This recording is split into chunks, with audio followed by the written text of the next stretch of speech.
Bu dunyoda hamma o'zicha haq. Mana akalar.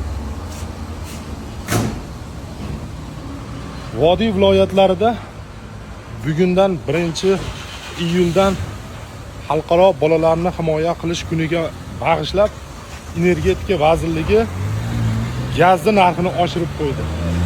Propanni narxi 7200 so'm bo'ldi, metanni narxi 5700 so'm bo'ldi. Endi ushbu meni bitta iltimosim bor transport vazirligiga. Mana shu laboni bilaman-da. Endi sizlardan bitta iltimos, chiqib xalqqa shu yoqilg'i oshganligi, Energetika vazirligi yoqilg'ini oshganligi sababli shopirlarimiz yo'l kirani ham oshiryapti. To'g'ri tushuninglar deb biz ham tarafimizni olib bersalaring bo'lar ekan. Hech kim shopirlarning tarafini olmaydi-yu.